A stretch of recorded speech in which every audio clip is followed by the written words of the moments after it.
Hey guys, it's Jack here with you, and today I've put together for you 3 of the craziest cases in my opinion. Which case gives you the creeps? Let me know in the comments.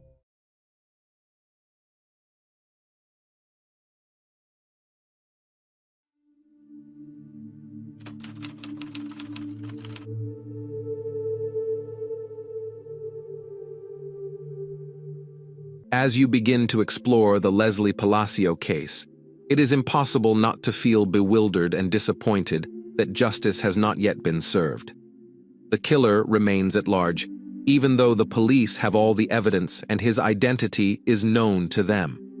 Today's story underscores the difficulty of investigating crimes when suspects find themselves outside the jurisdiction, and victims can only hope that the perpetrators will be found and brought to justice.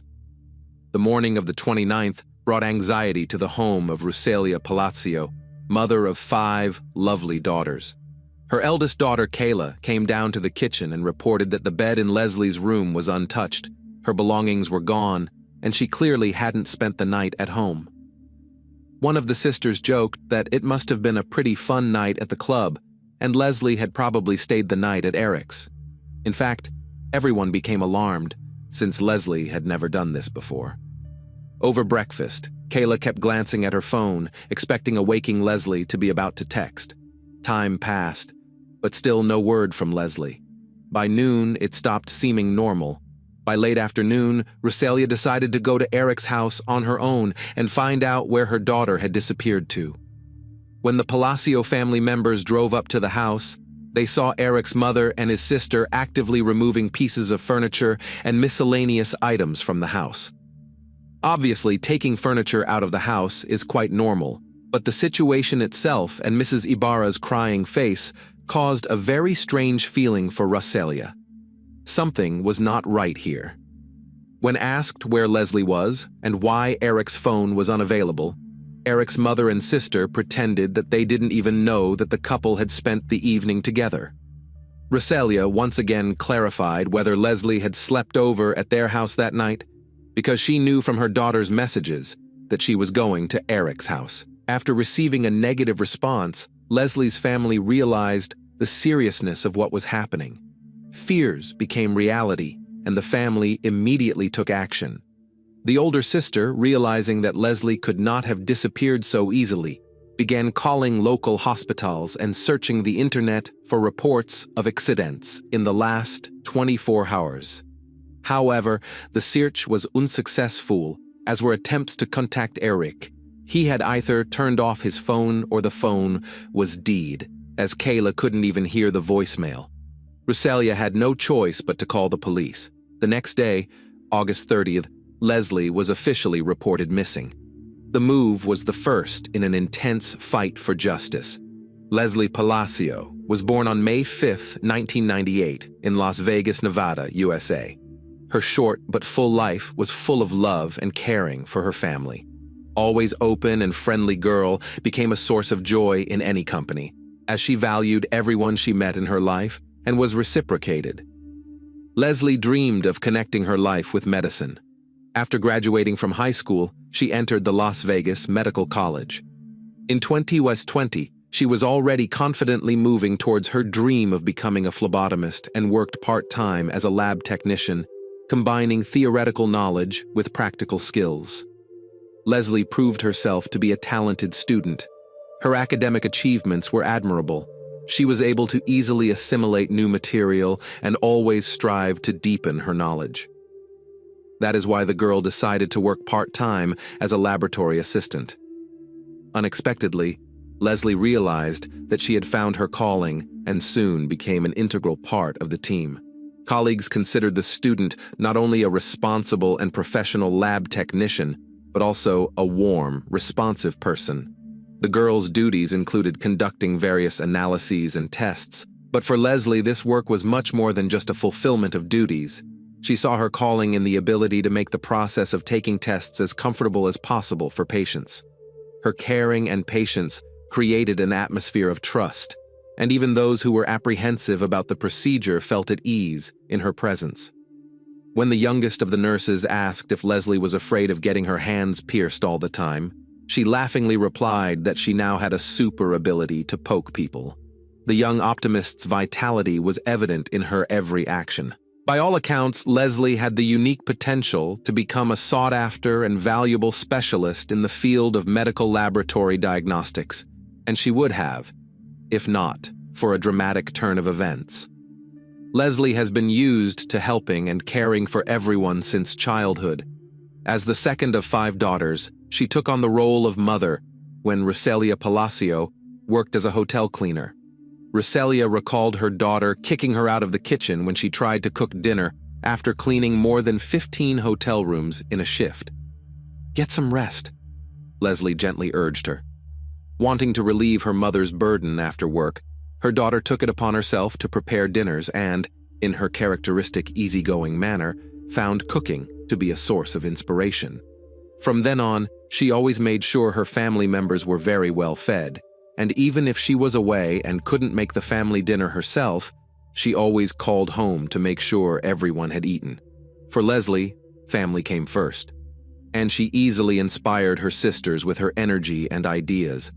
For example, even during the pandemic, Leslie didn't let sports disappear by organizing workouts in the backyard of the house. She taught her mother various exercises, and with her sisters she danced daily in front of the mirror to music. Her love of experimenting with hair color and image turned it into a joint business plan with her older sister to open a boutique.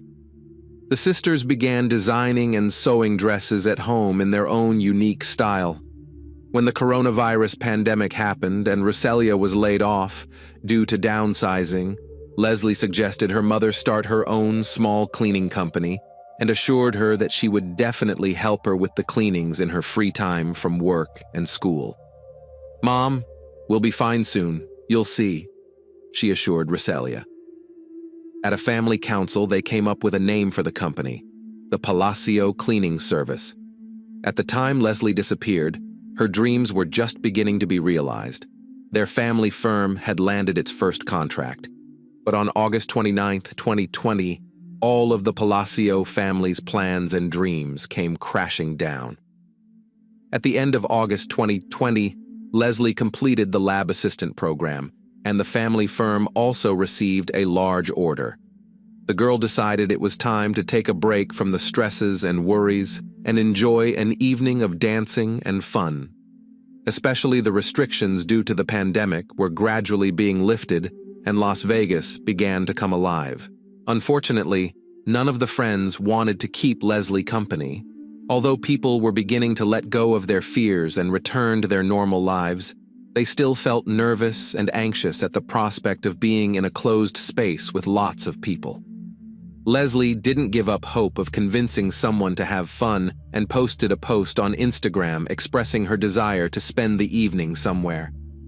Unexpectedly, she received a message from Eric Rangel Ibarra. Leslie and Eric's parents had been attending the same church for 14 years and occasionally socialized. So the children had known each other since childhood, but had never interacted closely. Leslie knew what Eric liked. The guy texted her, showed her attention, but Leslie never reciprocated. She was polite to him, however. On any other day, Leslie would have declined Eric's desire to keep her company, but not this time. She was eager to dilute her ordinary life with a fun evening. The whole day passed in anticipation and anticipation. And when none of Leslie's friends wanted to keep her company, she accepted Eric's polite and warm offer to reminisce about Las Vegas nightlife. Sharing a night out with Eric seemed like a better choice than going nowhere at all. Expecting a fun adventure, Leslie had no idea what horrible events awaited her. But she probably had a premonition of something, trying to rationalize to herself that there was no cause for concern. Anyway, Leslie agreed with her sister that she would send her regular messages, telling her exactly where she was. She also told Kayla in great detail where she was going and with whom and what places she might end up in. After a while, the older sister received a strange message. "Can you believe Eric is totally not going to drink this evening? We're at a party, but it looks like I'm going to have to party alone." Afterward, the sisters exchanged joking messages on the topic of healthy living. The first place Eric and Leslie went to was the casino at the Longhorn Hotel. Police officers would later see on surveillance footage of the couple getting out of a white Ford F-250 owned by Eric at 0:31 a.m. on Ayug 29 and entering the casino, then leaving a short time later at 1:56 a.m. The couple would then leave the casino. Leslie kept in contact with her sister, telling her what was going on. At 4:40 a.m., Leslie sent her sister another strange message. "I need to talk to you about something shitty." Kayla asked what happened and, according to her, a text box popped up, as if Leslie had started to reply, but no answer ever came. That text message was the last of the girl's life. The morning of the 29th came. Leslie still hadn't returned home. The more time passed, the more concerned the Palacio family members became. The certainty that Leslie had stayed the night at Eric's house was replaced by confusion, and the family went to a familiar house, where they found a strange scene. Mrs. Ibarra and her daughter were taking out furniture, pretending that they had heard for the first time that Leslie and Eric had spent the evening together. In fact, Leslie's family arrived at Eric's house just in time. If they had arrived a few hours later, the investigation would have been significantly delayed. The police found traces of blood in the house, a mess in the bedroom, which suggests that Eric's mother and his sister spent the whole day, strangely enough, not to clean up the traces of the crime, but to pack things, down to the pieces of furniture. The family was clearly not going on a picnic, but planning a long-term and thorough absence. Most likely, they had arranged to reunite with Eric and his father, Jose, in Mexico, where the two had traveled in order to escape justice. Upon seeing the Palacio family, Mrs. Ibarra probably realized that the chance to leave was gone, leaving evidence in the house that no one would take the time to clean up. Panicked, mother and daughter began to simply deny knowing about Leslie and Eric's evening together. It was this behavior that led to the suspicion that something irreparable had happened. Fortunately, the Las Vegas police took immediate action and sent out a billing inquiry intending to track Leslie's movements since the previous night. But unfortunately, it takes some time to get that data, while the Palacios couldn't sit back and wait. The family started a campaign to spread the word about Leslie's disappearance. People responded and began actively sharing the information on social media.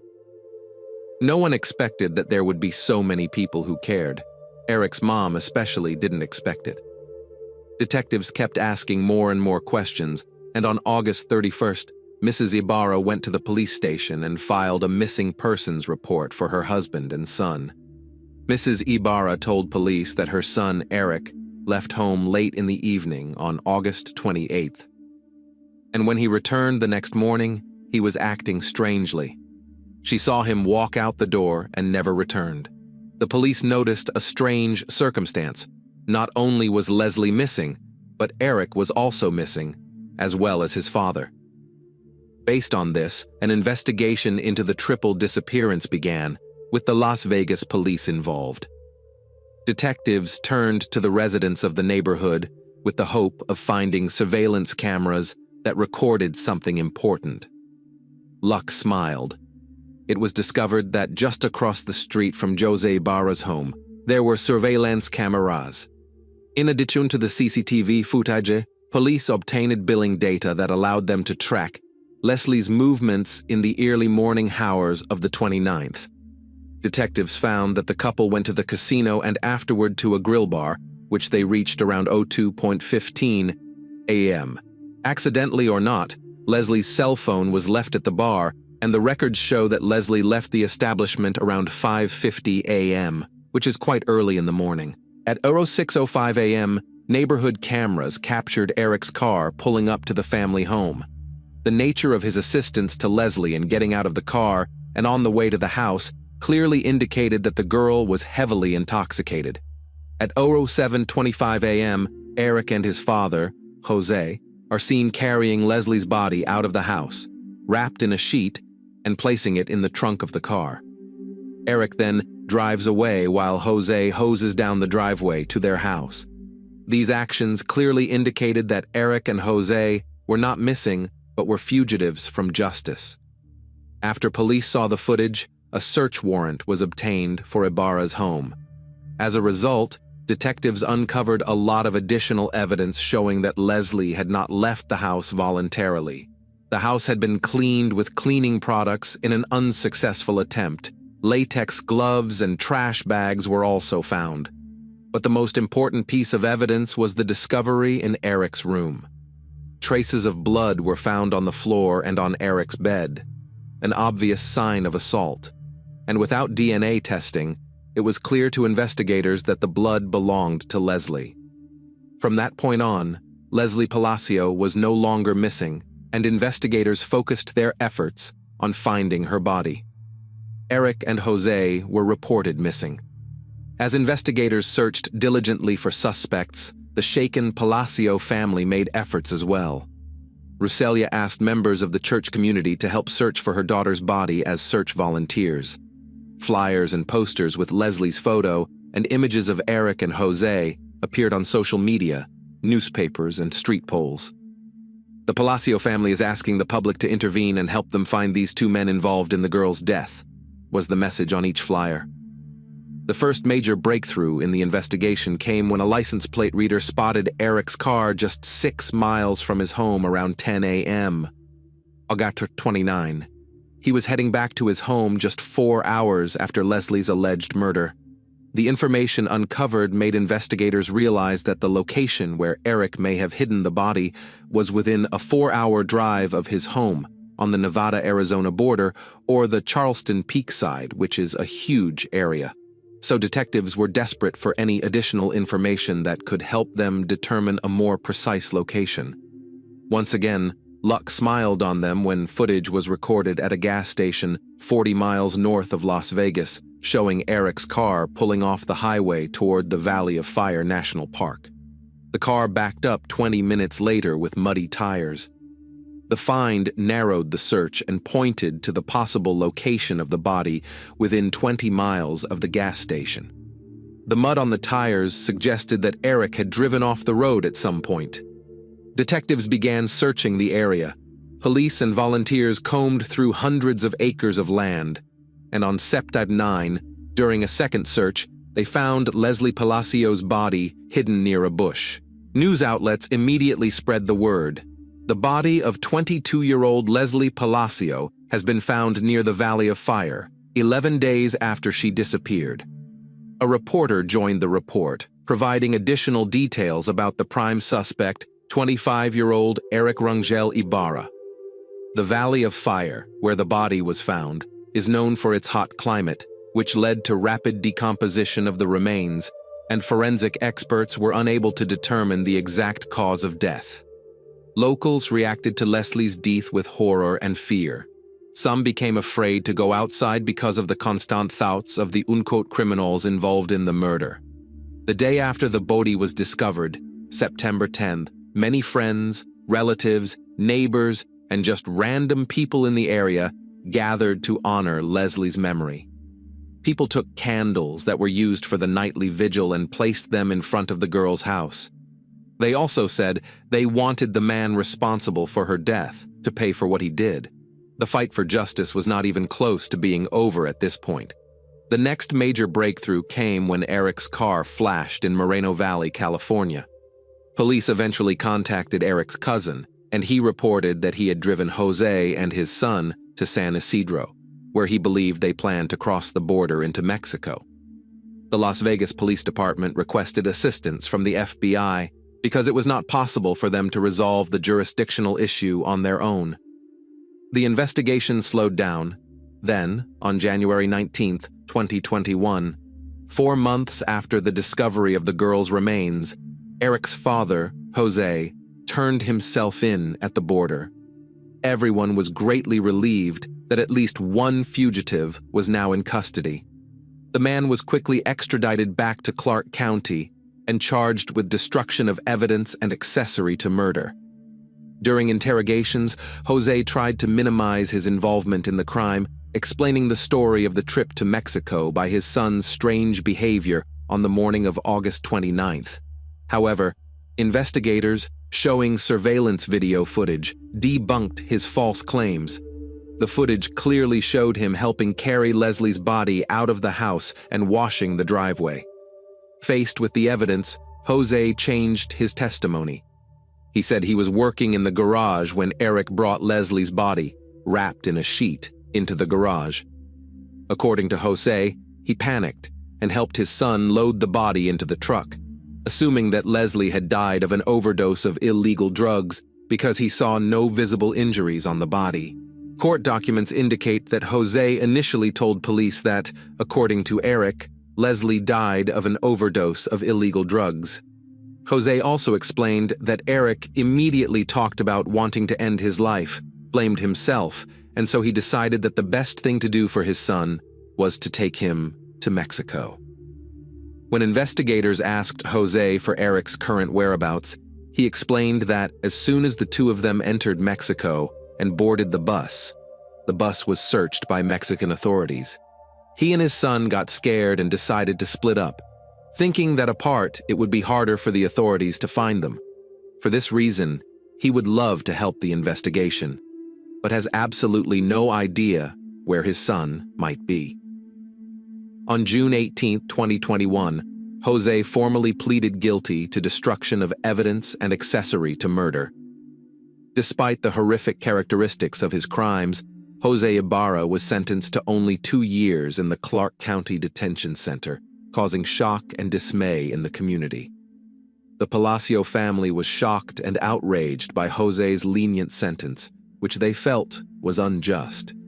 During the pandemonium, Jose Ibarra joined the court proceedings virtually, while Leslie's family and friends attended in person. They urged the judge to impose a harsher sentence, arguing that 2 years was not enough for an accessory to murder who helped dispose of the body and hid the perpetrator. Jose Ibarra pleaded guilty and tried to apologize to Palacio's family, saying his love for his son outweighed him. He expressed regret for his actions. However, Leslie's family did not accept his apology and did not consider it sincere. To date, Eric's whereabouts remain unknown, and he continues to live a free life in Mexico. Jose was released on April 28, 2022.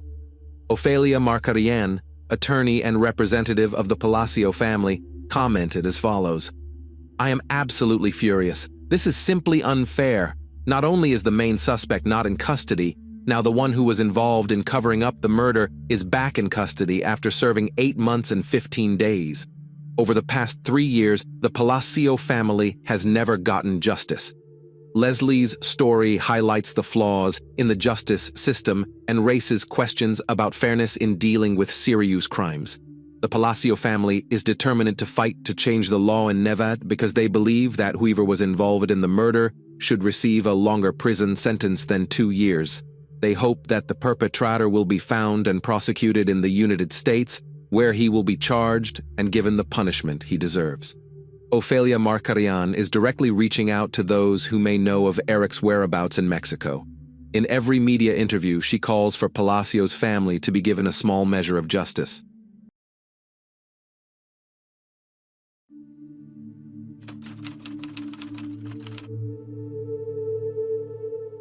Greed, envy, and the desire to get wealth without much effort often push people to commit the most heinous and cynical crimes. Sometimes it is hard to imagine what cruelty a person is capable of for the sake of quick enrichment, for example, the murder of a close relative. The story of Elizabeth Vasquez is truly shocking and horrifying. This kind and hard-working woman all her life worked for the good of her family, striving to give her beloved daughter all the best, including a good education. But the greedy heiress, along with her boyfriend, did the unthinkable. This complex case for several years stirred the press and shocked the public with its inhumanity, showing how a young woman can easily decide to kill her own mother. Let's try to understand how in a prosperous and well-to-do family grew a real monster, devoid of any feelings of pity, remorse, or conscience. The large and happy Vasquez family. In 1967, in the town of Cajamarca in northwestern Peru, a girl named Elizabeth Lillian Vasquez Movila was born. She was the oldest of 6 children in the family of Ernesto Vasquez and Maria Movila. Her parents were hard-working, simple people who worked hard to provide for their many offspring, give them an education and a chance at a better life. The Vasquez family was friendly and very happy, and from an early age, Elizabeth helped her mother take care of her younger siblings. She was an excellent student and graduated from school with honors, which allowed her to easily enter the prestigious university at the Faculty of Law and Economics. While at the university, she met a young man named Alejandro Mendez Espino, who was also studying law and was known as one of the top students in his class. A romantic relationship quickly developed between the two, which grew rapidly, and they were officially married in 1987, even before graduating from university. Elizabeth's parents approved of her choice from the very beginning and gladly accepted her son-in-law into the family. Alejandro was a serious, intelligent, ambitious, and very purposeful man who could take good care of their eldest daughter. At first, the newlyweds lived in the Vasquez family home, but after 6 months, when Elizabeth became pregnant, they decided to move into their separate home. Only daughter. Approximately a year after their marriage in 1988, the couple welcomed their only joint heir, whom they named after the mother, Elizabeth Vasquez Espino. Affectionately called Elita in the family, the girl became the center of attention for all her numerous relatives and the main joy of her parents. Several years after the birth of their daughter, the couple, whose careers were steadily ascending, decided to move to Peru's capital, Lima. By then, Alejandro was vying for a prosecutor position in an anti-corruption department, while Elizabeth had opened her own legal consulting firm. Both worked tirelessly for the benefit of their family, but unfortunately couldn't spend enough time with their young daughter. Confronted with an unsatisfactory experience hiring a nanny who didn't fulfill her duties conscientiously, the young mother decided to send her daughter to her parents in Cajamarca for them to take care of the heiress. Maria and Ernesto readily agreed and were overjoyed to have their granddaughter live with them for a while. Notably, their youngest daughter, Giovanna, Elita's aunt, was only a couple of years older than Elita, so they immediately got along and interacted like real sisters. Due to their total commitment to work, the parents rarely saw their daughter, and compensated by showering her with gifts during visits. Elita's stay at her grandparents' home stretched over several years, and when her parents decided to bring her back to their home in Lima, she had already started school. It's worth noting that the abrupt change in environment did not benefit the girl, and she took quite some time to adapt to life in the bustling, noisy capital after the quiet, almost provincial Cajamarca. The challenging parent-daughter relationship. As a child, Elita was a quiet and well-behaved kid. She strove to excel academically, engaging in music and foreign languages. She shared a warm and trusting relationship with her parents, who tried to compensate for the years of enforced separation. Elizabeth aimed to be not just a mother, but also Elita's best friend, someone she could share her deepest thoughts with. This remained true until Elita turned 15. During her teenage years, Elita's character deteriorated rapidly. She became rude, threw tantrums, and stopped listening to her parents. She abandoned her studies, got involved with bad company, and worst of all, began stealing money from her parents' wallets. Elizabeth tried various approaches to connect with her daughter, hoping it was just a phase that Elita would outgrow. However, the girl regularly instigated heated arguments with her mother, ending in hysterics and tears.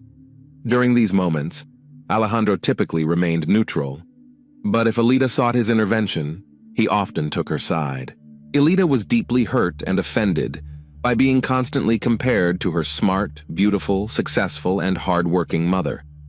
Next to Elizabeth, Elita indeed appeared as the ugly duckling, being the complete opposite of her mother in every aspect. She lacked striking looks, was overweight, lazy and temperamental, often lied, and didn't shy away from theft. Elita harbored numerous complexes about her appearance. When she expressed a desire for plastic surgery, Elizabeth, eager to please her daughter and mend their relationship, didn't dissuade her. Elizabeth financed an initial rhinoplasty for her daughter, and a few years later, several more surgeries. In 2007, After 20 years of marriage, Alejandro and Elizabeth decided to separate. Their 18-year-old daughter reacted with a hysterical outburst, screaming, insulting, and blaming her mother for driving her father away. At the time, the family was in the United States, and the divorce posed some complications for citizens of another country. Nonetheless, they returned home as divorced individuals and began living separately. By mutual agreement, the now adult but still dependent daughter stayed in her mother's house.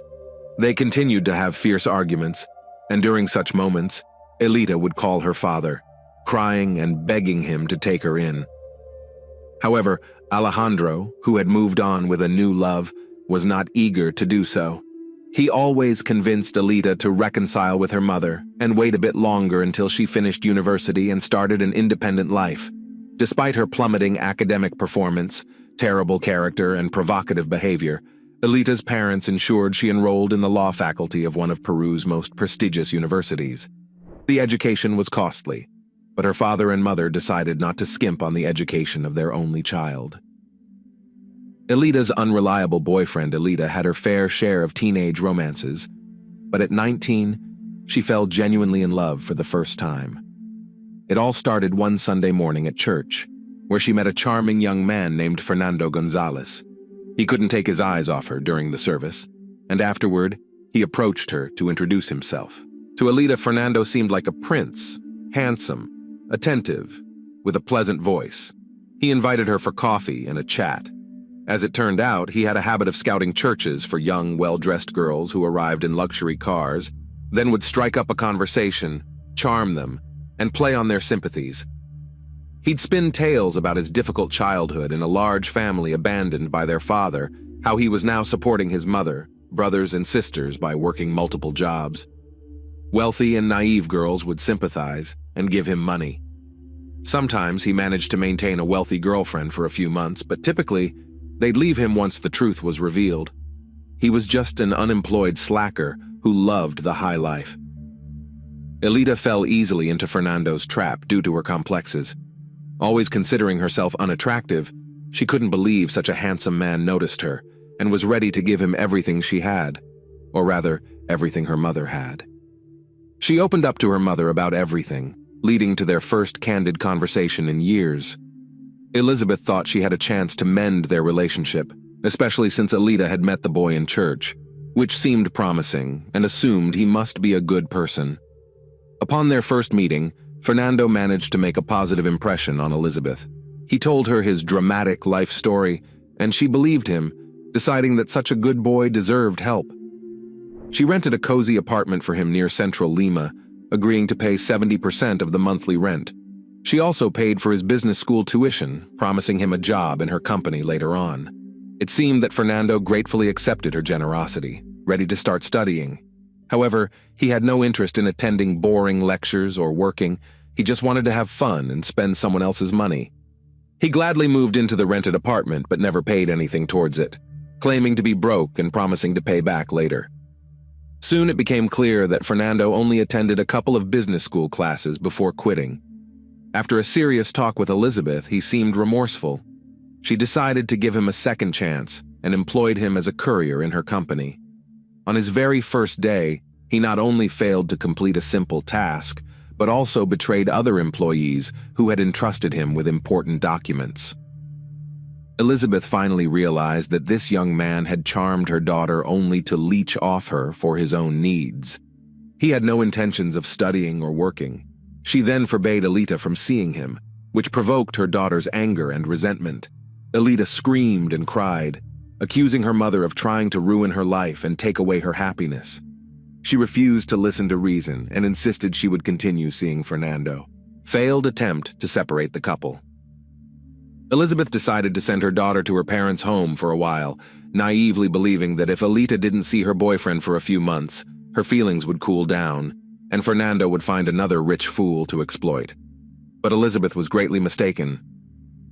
Elita continued to communicate with her boyfriend through calls and social media, and her resentment towards her mother only grew. Fernando had to move out of the rental apartment after Elizabeth refused to pay for it. However, he found a smaller place, rented for him by his young lover with her mother's money. Alida had some financial freedom, being a spoiled child, and could freely use some of her mother's accounts. When the summer break ended and university resumed, Alida immediately rushed to meet her boyfriend, who once again asked her for money. She withdrew a substantial amount from her mother's account and gave it to him, leading to a serious confrontation with her mother later that evening upon noticing the missing funds. Elizabeth then decided to block Alida's access to her accounts, giving her only a small weekly allowance for personal expenses. This decision further strained their already tense relationship. They barely spoke, mainly engaged in arguments, and Elizabeth's attempts to reach out to her daughter were unsuccessful. The monstrous plan. During one of their romantic dates, when Alida couldn't bring Fernando the money he demanded, he became furiously angry. He cursed Elizabeth, screaming that she had plenty of money but wouldn't give any to her only daughter, then added that if Elizabeth were gone, adult Alida would inherit all her wealth, and they could live luxuriously. This terrible idea took root in Alida's mind, growing stronger each day. She constantly talked about how much she hated her mother, blamed her for all her misfortunes, and fantasized about how wonderful it would be if her mother disappeared. The young lovers began to devise a monstrous and cynical plan to eliminate Vasquez, also considering whom they could involve as accomplices. At that time, Elizabeth had nearly $3 million in her accounts, owned a successful business that could be sold, a large house in an elite area of the capital, several cars, and her life was insured for a significant amount. In the event of her death, all of this would be inherited by her only child, Elita. Elizabeth seemed to sense danger. She realized she couldn't separate her daughter from the mercenary and deceitful young man who negatively influenced her. The situation was escalating and could resolve in the most unpredictable way. Being an experienced lawyer, Elizabeth drafted a will stating that in case of her sudden disappearance or untimely death, all money and property should go to Ernesto Vasquez, her father. She even managed to visit her parents and tell them about her decision. Meanwhile, Alida planned to stage the kidnapping and murder of her own mother by suspected criminals who would never be found. She and Fernando decided to involve a tough guy, Jorge Carnejo Ruiz, promising to pay him generously for his services. He accepted the offer without a second thought. A crime against his own mother. On January 24, 2010, 21-year-old Alida met with her 23-year-old boyfriend to finalize the plan for the crime that was to take place the next day. She was calm and collected, already envisioning how she would spend the millions she had inherited. The next morning, January 25th, citing ill health, Alida did not go to the university and stayed home. When her mother left for work, Fernando and Jorge were already lurking outside the house, waiting for Alida to distract the guard and sneak them inside. Alida approached the guard on duty and asked him to buy painkillers from the nearest pharmacy, which was only a 5-minute walk away. This brief absence allowed the young men to sneak into the house and hide in the master bedroom. When Elizabeth returned, Alida loudly dropped a glass in the kitchen, signaling her attackers to gather. When Elizabeth entered her room, Fernando knocked her to the ground and began choking her, with Jorge holding her down. Miraculously, Elizabeth managed to break free and run out into the hallway, where her own daughter kicked her in the head. While Elizabeth was unconscious, they tied her up. However, their plans were disrupted by a young servant girl, Maria Celine, whom Alida tricked into another room and locked her in. When Elizabeth regained consciousness, her daughter, boyfriend, and their accomplice brutally tortured her, trying to find out the code to the safe and passwords to her bank accounts. Terrified, Elizabeth knew her daughter was in trouble, but had always blamed it on Gonzalez's bad influence. Now, however, she saw the monstrous nature of her only daughter. Elizabeth managed to loosen the restraints and fought back against her daughter, scratching and punching her until Fernando knocked her to the ground. An enraged Alida kicked her mother and finally, in a fit of rage, grabbed a pillow and smothered her until she stopped showing signs of life. The trio then bound the lifeless body, duct taped her mouth shut, and placed Elizabeth in the trunk of her own car, staging a kidnapping. Alida then sent another guard to get medication, allowing her accomplices to drive off the property. She later freed a terrified Maria, falsely claiming that she and her mother had quarreled but made up, and that her mother had gone to bed. A strange story of a kidnapping and the search for a missing woman. In the morning, the maid was preparing breakfast as usual, but Alita came to the kitchen and told her that her mother had gone to work early because of an important meeting. After that, Alita left the house to go to her mother's workplace. There, she walked into the office of Jessica Hippo, her mother's best friend and accountant, and tearfully reported that her mother was missing and that she was receiving strange, threatening, and ransom calls. The accountant immediately started blocking the accounts to prevent the intruders from accessing them, reported the incident to the police, and left the office for a while. When she returned, Alita was gone and the office was in disarray, as if someone was looking for something. Later, it turned out that Elizabeth's will was missing, which Alita had learned about the day before by overhearing a telephone conversation. Using a key she had stolen from her mother, Alita had also taken a copy of the will and cash from the safe in her mother's study. Police arrived and inspected the house, interviewing the missing woman's daughter as well as the office staff, but gained no valuable information. All claimed that Vasquez had no enemies and no one had threatened her, so no one was initially listed as a suspect. The main theory was that it was a kidnapping for ransom. All that was left was to wait for a call from the criminals to receive further instructions and demands. A terrifying discovery and the first suspect.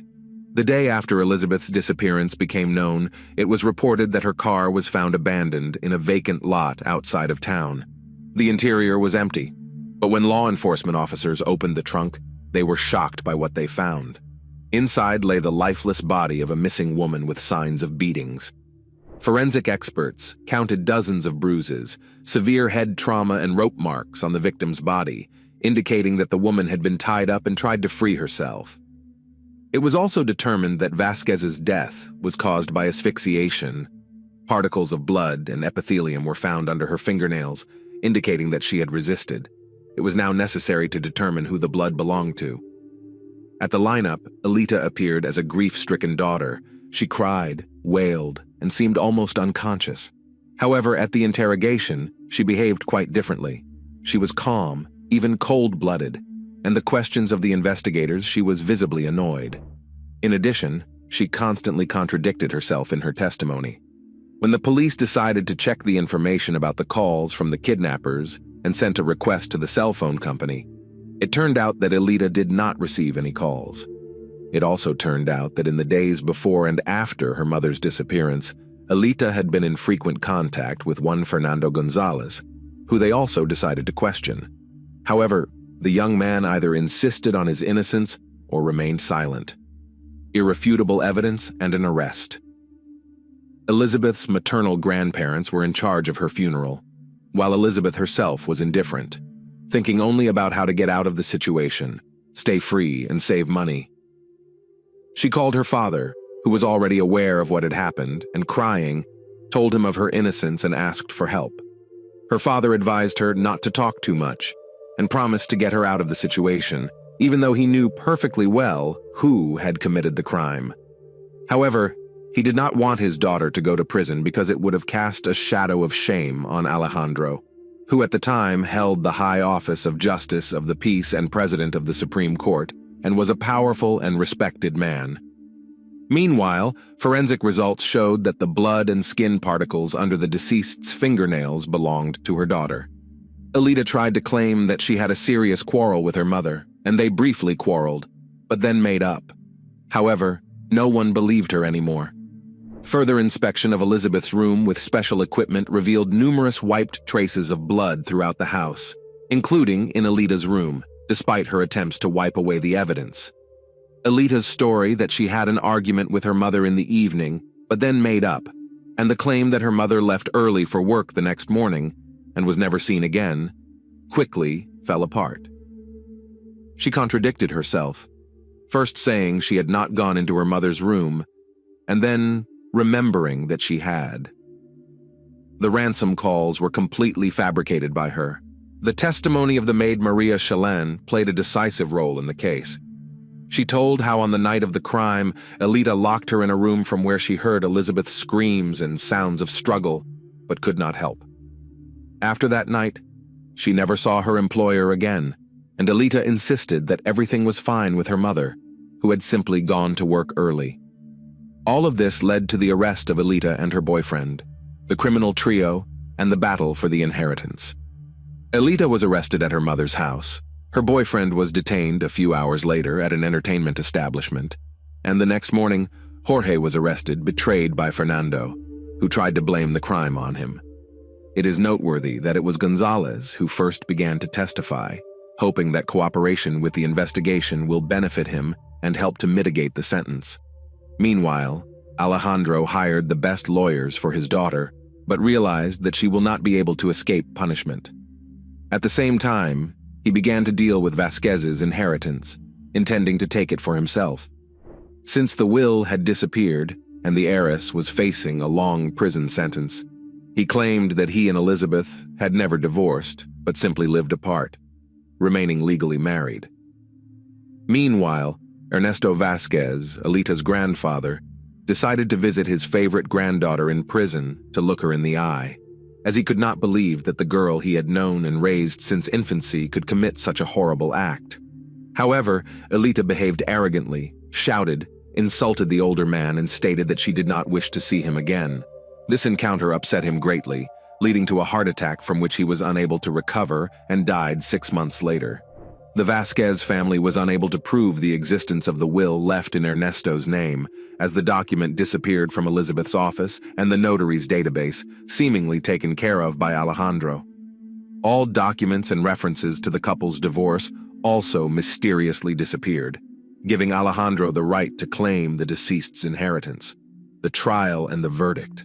Despite attempts by Elita, Fernando, and Jorge to shift the blame onto each other, the investigation successfully reconstructed the events of that fateful evening and established the role of each participant in the crime. It was also proven that the trio acted in a deliberate conspiracy, which greatly aggravated their guilt.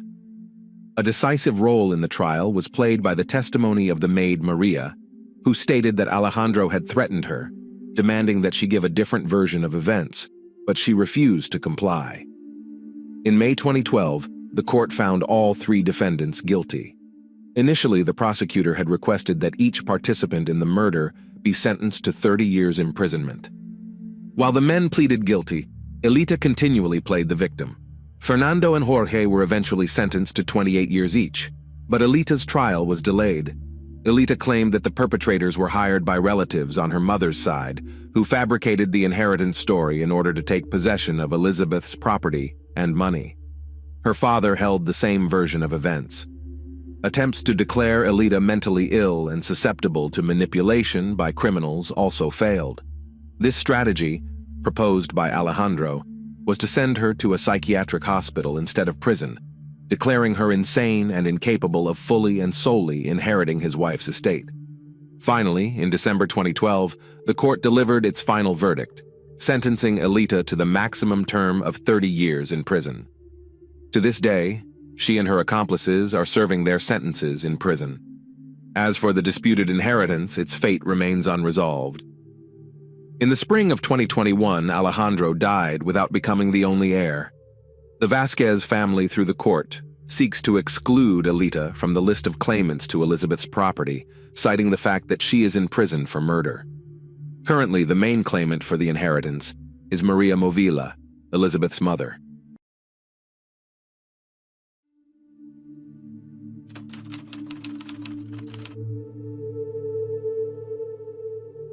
According to psychologists, most often teenagers commit offenses for 3 reasons: the desire to assert themselves and gain authority among their peers, alcohol addiction, or addiction to illegal drugs, but most importantly, a sense of impunity. Even for the most serious crimes, minors often receive minimal punishment because their young age is taken into account. In our story today, a schoolgirl named Mackenzie Sharilla became the perpetrator of a terrible tragedy that took 2 lives at once. However, the girl herself did not feel remorse for her crime, and at the trial stated that she could do almost anything while staying alive, but she does not consider herself cool. Mackenzie repeatedly changed her testimony, writing off everything on a lapse in memory, and apparently, until the last moment, was confident that she would get away with it. But the verdict of the judge literally dumbfounded the young criminal and her mother, so desperately defending her daughter. But let's get to the bottom of this. Who is Mackenzie Shirilla? Mackenzie Shirilla was born in August 2004 in the quiet town of Strongsville, Ohio, and was the third child in the family. Her parents, John Shirilla and Natalie Stevens, tried to bring up their heirs in love and care, to give them a good education and encourage all endeavors. The youngest daughter was a family favorite. She was forgiven many pranks from childhood, and even serious misdemeanors often got away with it. Mackenzie grew up capricious, demanding, and selfish girl. She was used to the fact that parents always do as she requires, and was also confident in her own impunity, no matter what she did. Classmates and teachers of the girl noted that in childhood she was quite a nice and open child, but with age, her character and behavior began to deteriorate. The girl threw real tantrums. If something went wrong, she easily lost her temper, behaved impudently and impatiently, swore, and could even get into a fight. Mackenzie did not consider anyone's opinion but her own. Her word should always be the last, and she put her own interests above all else. In adolescence, the character of the girl became simply unbearable, but her parents did not see anything terrible in this, believing that her daughter has a transitional age, and she should be treated with understanding and patience. However, bad character was far from the worst of all the troubles. In high school, Mackenzie was addicted to alcohol, as well as sometimes dabbled in illegal drugs, but she got away with it. Often the girl's actions were reckless and carried a direct threat not only to her, but also to the people around her. Parents still did not notice, or simply did not want to notice the obvious problem. Like many of her peers, Mackenzie was a big fan of social media, and literally never let her smartphone out of her hands. She often posted provocative pictures of herself smoking or drinking alcohol on her account, and she left equally provocative comments on them. Mackenzie's friends were just like her. Together they vandalized, organized pogroms, fights, sometimes stole, and several times came to the attention of the police. However, the young people were treated only with warnings and educational talks, which strengthened their belief in their own impunity. Dominique Rousseau, a young man named Dominic Rousseau, was also a native of Strongsville. He was born in September 2001 and was the fourth of 7 children to his parents, Frank and Christine Rousseau. The boy was raised with 3 brothers and 3 sisters, with whom he was always very close. Dominic studied well in school, from childhood years actively engaged in sports, and tried to lead a healthy lifestyle.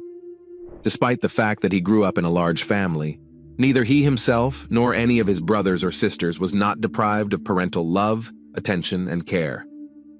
Spouses Frank and Christine were moderately strict with their children, but at the same time promoted their all-round development.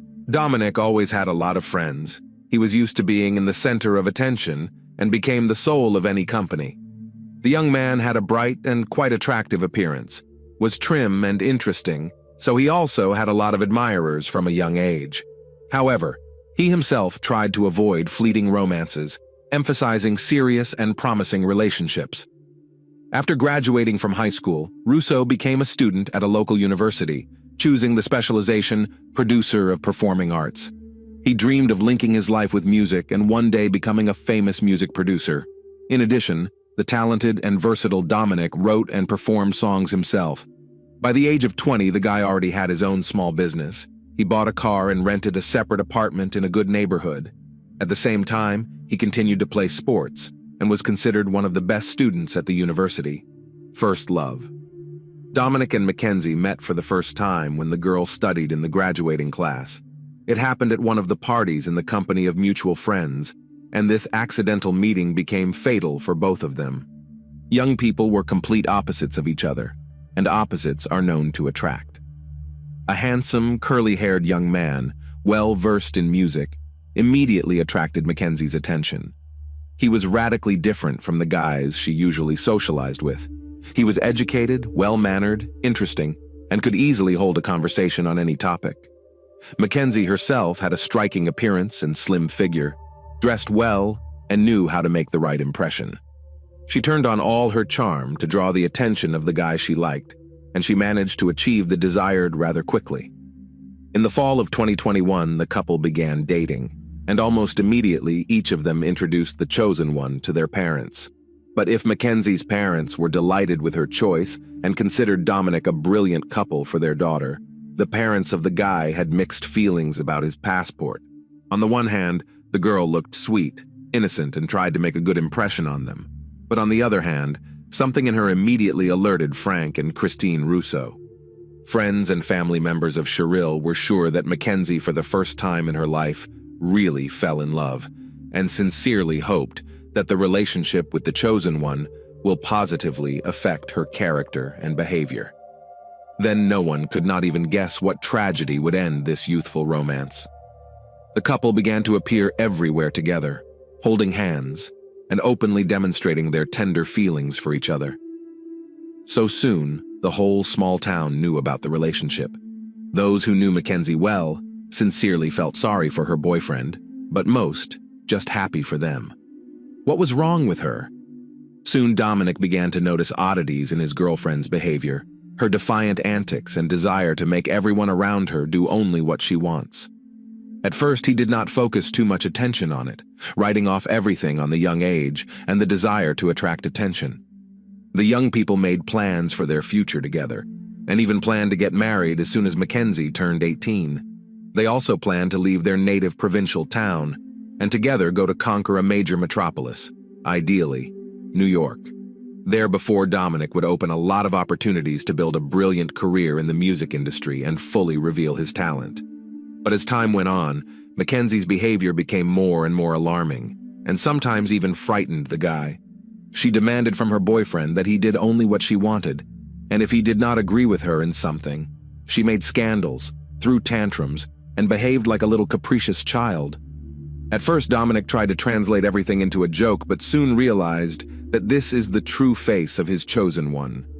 In public, she was still trying to hold on, but being alone with her boyfriend spewed on him the whole storm of his emotions, and sometimes even pounced on him with fists. Mackenzie's behavior became more and more aggressive, and at some point, the young man decided that he had enough. He suggested that she take a pause in the relationship and sort out her feelings. But upon hearing this, Mackenzie had a public showdown in front of their mutual friends.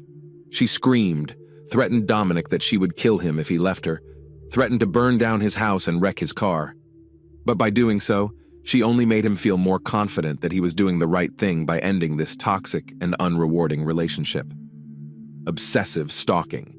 Mackenzie had no intention of letting her boyfriend go, and at first she acted as if nothing had happened. She continued to called him to various parties and other events, as well as exhibited in social networks of their joint photos, accompanying them with posts with declarations of love. When Dominic firmly told her that everything is over between them, she literally went mad with anger and rage. Mackenzie went to his house almost daily and shouted all sorts of nasty things, insults and threats under his windows. She called him from different numbers, left messages on his answering machine, wrote on social media and emailed him. Mackenzie then swore in love and offered to try to start all over again, then again began to insult and threats. Russo was confused. He simply did not know how to react to such behavior, because he had never encountered such behavior. He tried talking, tried to ignore the former lover, and a couple of times even recorded her threatening tantrums on his phone. It got to the point that Sharilla, seeing the ex-boyfriend on the street or in another public place, began to scream and insult him in front of passers-by. She turned Dominic's life into a real nightmare, but he still hoped that a little more time would pass and she would leave him alone, switching to someone else. One day, in front of witnesses, Mackenzie declared that it was easier for her to kill Dominic than to let him go. Mackenzie said that if he didn't come back to her, no one would have him, and she would take care of it. The young man did not take these words seriously, although those around him realized that Mackenzie was not joking. Among the most frequent threats from the mouth of the schoolgirl were promises to hit and run over the guy with a car, as well as to put him in the car and drive off a cliff or stop on the railroad in front of a train rushing at them. Each option sounded terrifying, and each of them Mackenzie described in detail, as if she had planned it all out long ago and was just waiting for the right moment. An unexpected reconciliation. When Mackenzie realized that threats and insults would not help her to get Dominic back, but only distanced him, she decided to change her tactics. Mackenzie became sweet and charming again, stopped pressuring and harassing her ex-boyfriend, and instead tried her best to pretend that she realized her mistakes and wanted to change for the better. She talked about the upcoming enrollment, asked to help her choose a university, and also claimed that she had gotten smart, and most of all was now concerned about the final exams. Such changes pleasantly surprised Dominic. He, in spite of everything, still had tender feelings for the former girlfriend and decided out of kindness to help her with university enrollment. Therefore, they again began to see each other and communicate. Gradually, the couple became close again.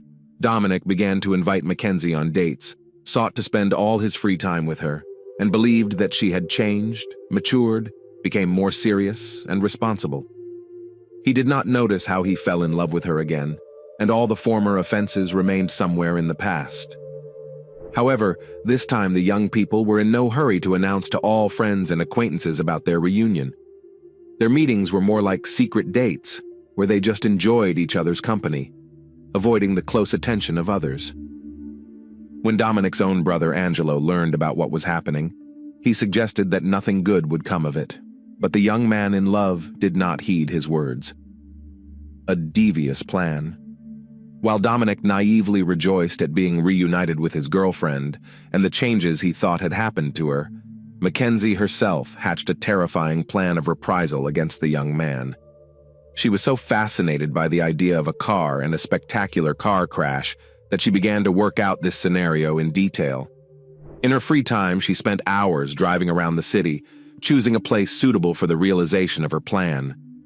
However, there were no high and steep cliffs nearby, and going out on the tracks while waiting for a train seemed to her an unreliable idea. One day, Sharilla drove into a nearby industrial area, a fairly secluded place with no cameras on the way, and very few cars in the area. The schoolgirl's attention was drawn to a huge brick wall, and her sick imagination immediately conjured up a new, no less horrible plan. She decided that if she accelerated to the maximum possible speed and crashed into the wall, it would be no less spectacular than falling off a cliff into an abyss. It should be noted that initially Mackenzie planned to die together with her lover, so that their story was retold by all the inhabitants of the city. She even told her best friend about it, but her friend simply did not believe in the seriousness of her intentions because Mackenzie had visited such delusional ideas before, but everything was limited to empty conversations. A terrible realization of the plan and an accidental victim. At the end of July 2022, just a week before her coming of age, Mackenzie suggested to Dominic that they go to an upcoming party hosted by their mutual friends. It would be a good opportunity to have fun, to unwind, and to let everyone know that they were back together and loved each other dearly. The young man readily agreed. He still didn't feel threatened by Mackenzie and believed in the sincerity of her feelings and intentions. The event was scheduled for Saturday, July 30th. Dominic and Mackenzie appeared in the middle of the party, holding hands, which immediately attracted the attention of those present. They looked happy, smiled, and openly showed affectionate feelings for each other. Friends were sincerely pleased with their reunion and noted that they are a very beautiful and harmonious couple. All evening and all night, the young people had fun, willingly photographed and without shyness, kissed in front of everyone. But no one even guessed what a terrible tragedy would end this party. The couple drank a little, however, like everyone else at the event, but Mackenzie, secretly from everyone, took a dose of illegal drugs, so to speak, for courage, so as not to change his mind, and at the last moment did not hit the brakes. In the morning, Russo and Sharilla said goodbye to everyone and headed for the car, but then a friend of the guy, Davian Flanagan, followed them and asked them to give him a ride home. Mackenzie tried to object, saying they had plans of their own, but Dominic saw no problem with giving his friend a ride. Not wanting to fight, arouse suspicion, or change plans, Mackenzie agreed, signing Davian's death warrant. Despite her lover's objections, Mackenzie got behind the wheel of the car. Her boyfriend sat next to her in the passenger seat, and her friend sat behind him. The car started and slowly pulled away from the party venue, heading out on its most recent trip. On the main street, Mackenzie drove quietly, keeping to the speed limit and trying not to draw attention to herself. At a stoplight, she stopped, though the road was empty, Mackenzie once again considered her plan, while her passengers dozed off. She later claimed that she wanted to die in the accident, but the perpetrator was obviously lying because she had fastened her seatbelt during the last stop, while her passengers remained unbuckled. When the light turned green, she drove off, quickly picking up speed, and then took a sharp turn onto a poorly lit secondary road leading into an industrial area. Obviously, the guys didn't immediately realize what was going on, if at all. It was as if the devil himself had possessed the driver. The car accelerated to top speed, but Mackenzie continued to press hard on the gas pedal, steering the car into a blank brick wall.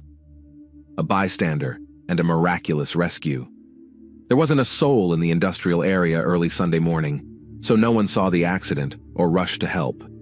Only one woman who lived on the outskirts, not far from the scene of the accident, heard the bang and was not too lazy to go outside to see what was the matter.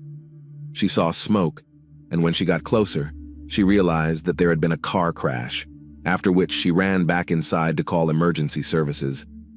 Medics arrived at the scene about half an hour after the accident, but the two guys in the car could not be helped. They died on the spot. The girl behind the wheel was alive. She was saved by her seatbelt and airbags.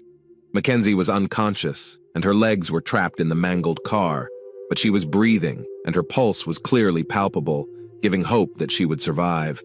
She opened her eyes several times during the process of being released from the car, but was obviously unaware of what was going on around her. Mackenzie was immediately sent to the hospital, where she was diagnosed with a number of fractures and internal organ damage.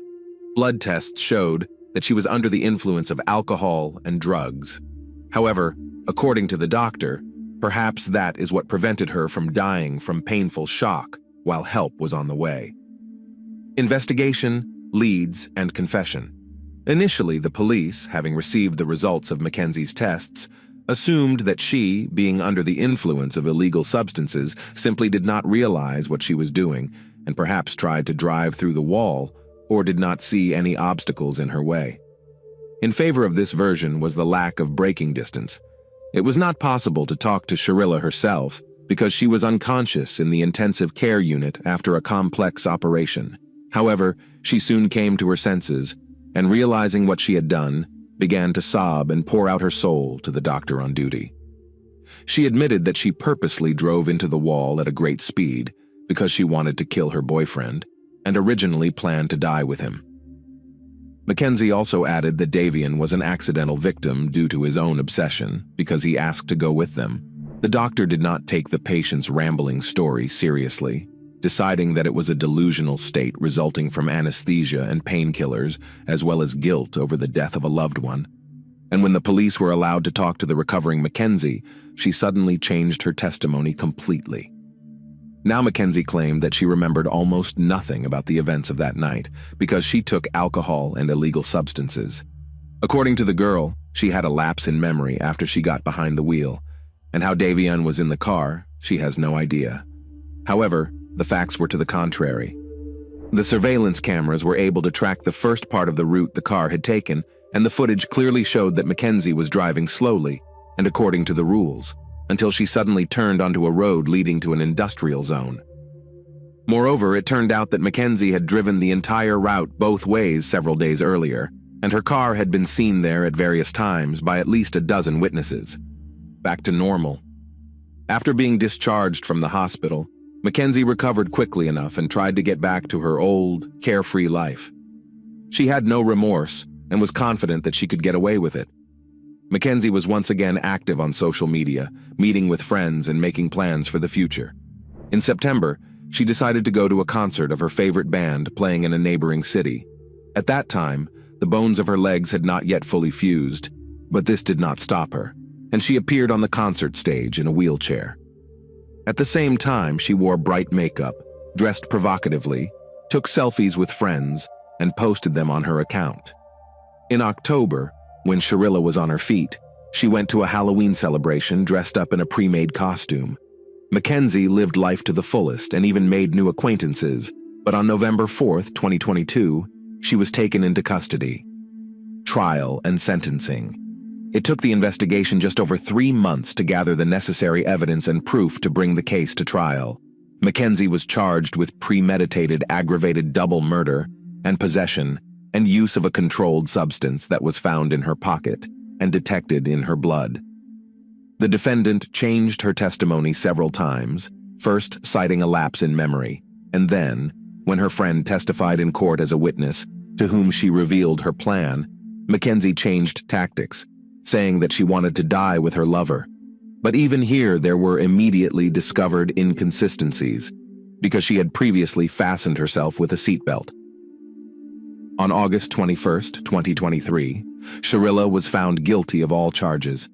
However, an important nuance was taken into account, namely, at the time of the crime, she was not yet 18 years old.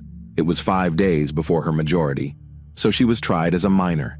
Under state law, she was entitled to at least 2 consecutive sentences of 15 years for each murder, without parole.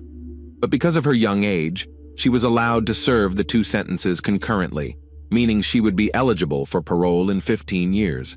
By then, Mackenzie would be 33 years old. Both sides were unhappy with the court's decision.